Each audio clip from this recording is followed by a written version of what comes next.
Welcome to the Safari Mission Podcast. I'm Reverend Vidar Ligard. And I am Reverend Catherine Ligard.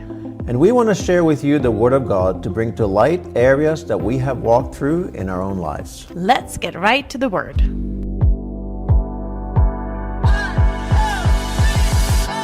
Today we've got a very special guest with us. I'm here in the studio with Mr. Will Watrous. Welcome, Will.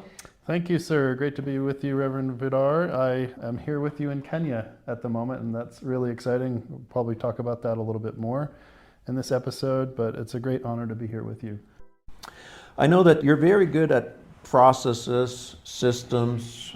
I know other business people that are really good at it. I have one friend who said, and he's very great with ideas, always has new ideas, but in the business, he says, business is actually very boring. He likes to change direction. That's his personality. He says business is boring because you just need to figure out what works and keep on doing it every single day.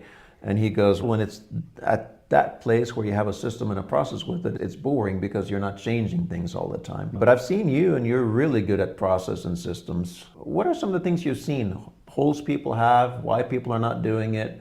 Or maybe how do you get started becoming good at processes and systems?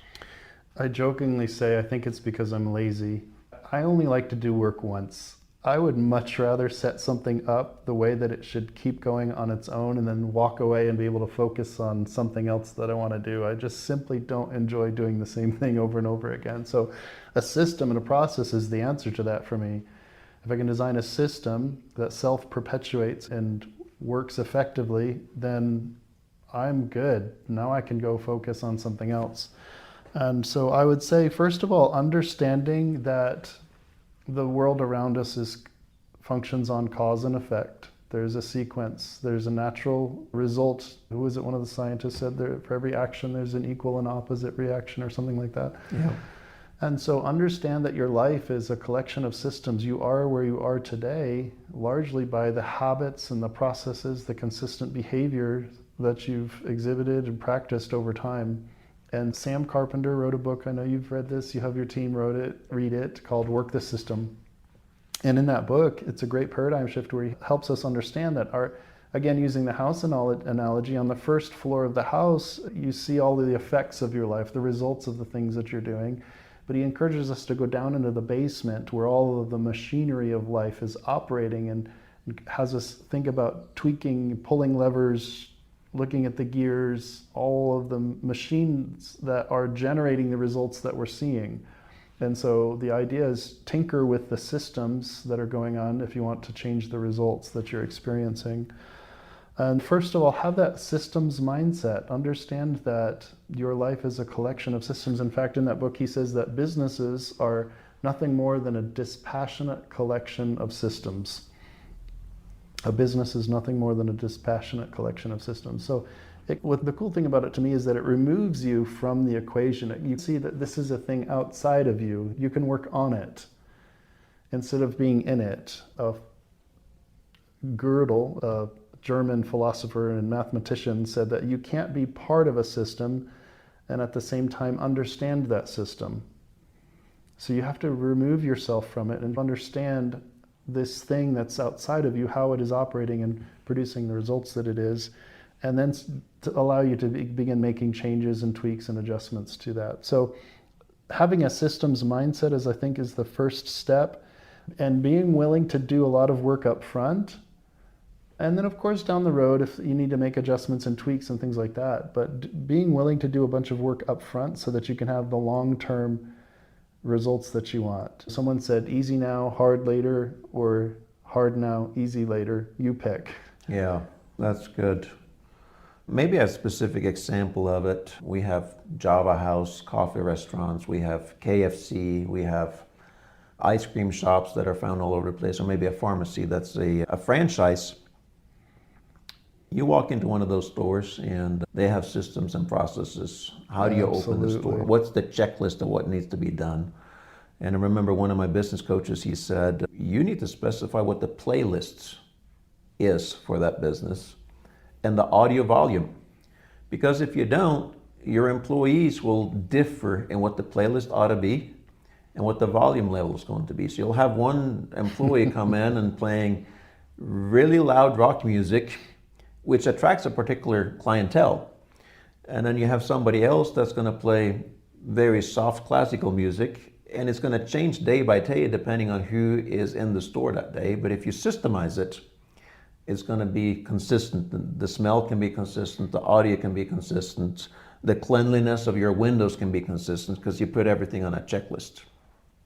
I remember when we set up the book distribution that we have here with Safari Mission, called Safari Distribution, I sat down and did the same. I created a checklist for opening of the batch. Then there was a process for how to do sales, how to enter it into the system. Then at the end of the shift, this is how you close everything out, so that you don't start selling books and you're not properly counting your money, and then 6 months down the road, the accountant's trying to figure out what happened 5.5 months ago, but there was already processes for it. And that's what you're talking about. You do the hard work first so that it's going to be easier later on. Yeah, you set the standard. So we say discretion is the enemy of quality. Discretion is the enemy of quality. That was on a plaque at Camp Sunshine in David Black's office. He began Camp Sunshine, an amazing international children's organization. And the point of that is that if you leave judgment up to everyone throughout the organization, they're all going to make their judgment based on what they think is right. So discretion, if you're leaving it up to their discretion, you're not going to have consistent quality. And people value quality. They value Chick-fil-A, let's say, or KFC, or wherever they're going, because they know the level, they know what to expect. There's going to be consistent level of quality for that organization, and that quality is created by the standards, by someone up front doing the work, defining what is right, the right and best way to do it every single time. The right and best way to do it every single time. That brings to my mind another phrase or another saying that's common. You nail it before you scale it.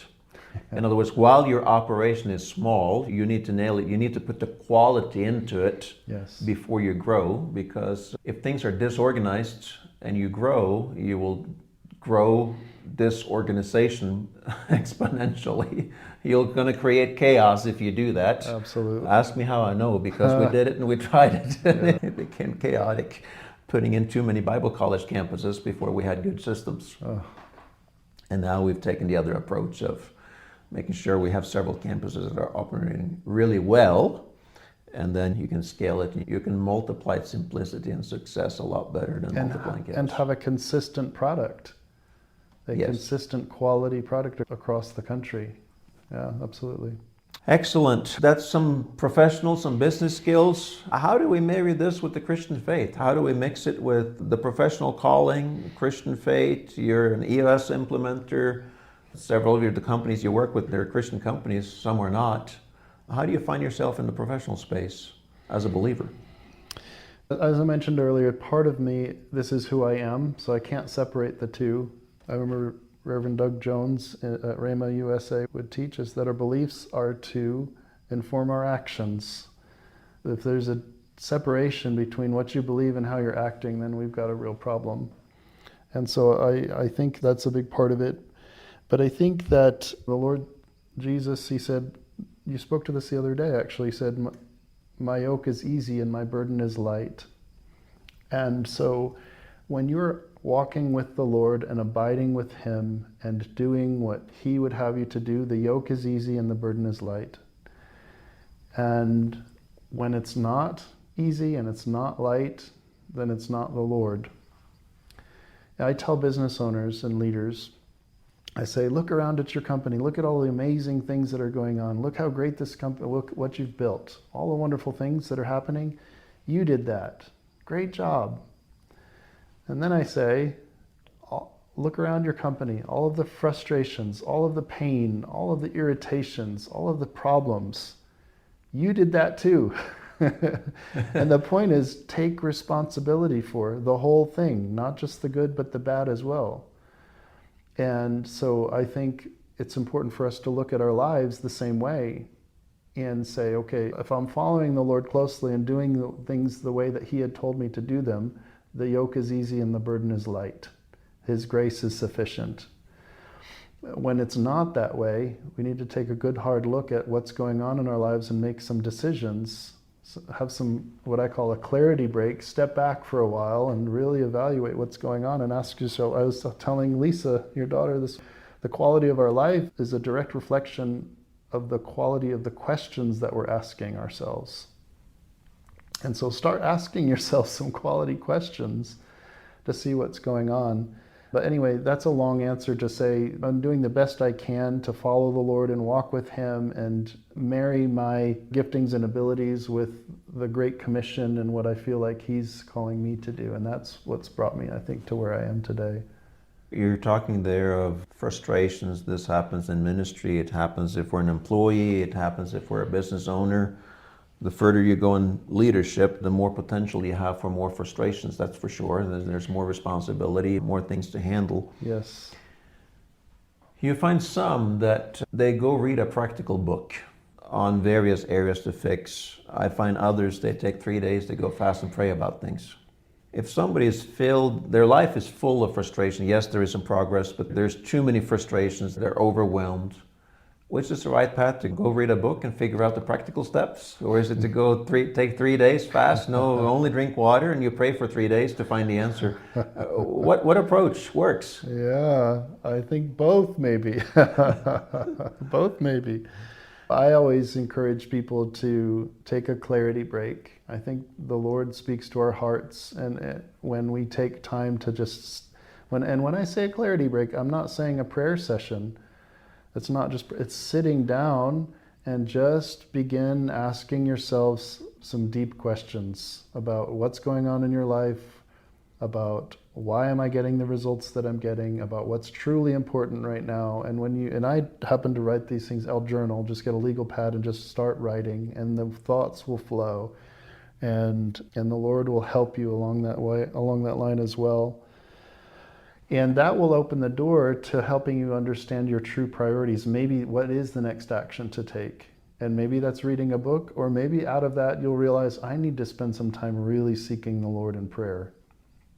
But knowing which path to take often starts by having a clarity, what I call a clarity break. Just sitting down, getting quiet, getting alone somewhere with a piece of paper and a pen and start writing. And I would also say to someone who's maybe overwhelmed and frustrated or has a ton of things going on, we mentioned earlier about some trusted system outside of your head. Just get a legal pad and just write down what are all of your commitments. Just get everything out of your head onto a piece of paper. What are all the priorities? What are all the problems? Just get it all outside of your head. There is actually a benefit to looking at them on a list, getting them out of you and onto something else. You objectify them. And from there, you'll start to see what your true priorities are. You start reviewing that and asking, okay, what's most important? And that process alone will de-escalate a lot of the stress and frustration, just getting it out of you and then prioritizing it from there and knowing that, okay, this is what I really need to focus on. Because the clarity that creates also creates confidence. The clarity creates confidence. And one of your most powerful and important assets as a leader is your confidence. You must protect your confidence. And that confidence will come from the clarity. The clarity comes from setting aside time to think about your work, think about your commitments. David Allen, I'll end with this. He says that we have to think about our stuff more than we realize, but not as much as we're afraid we have to. I'll say it again. We have to think about our stuff more than we realize, but less than we're afraid that we have to. So taking that time to reflect over where you are and look, and sometimes the answer is a natural skill that you have to learn. Yeah. At other times it might be spending some time with the Lord. Yeah. Very well. What's one thing that you hope listeners are walking away with today?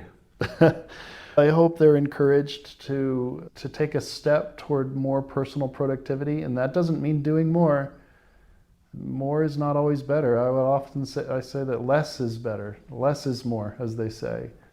And so take a good hard look at what's most important in your life. What do you need to take action on right now? Prioritize that. That's true productivity in my mind. Yeah. The issue of prioritizing is a big one.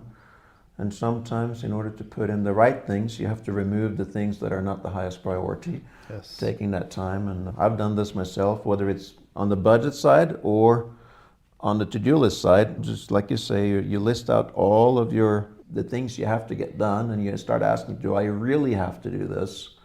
And then you start freeing up time that you can then use for working on things that are more effectively. Yeah. You've been with us here in Kenya now for soon to be 2 weeks. Great blessing. So many nuggets of wisdom, so many different things that you're giving out.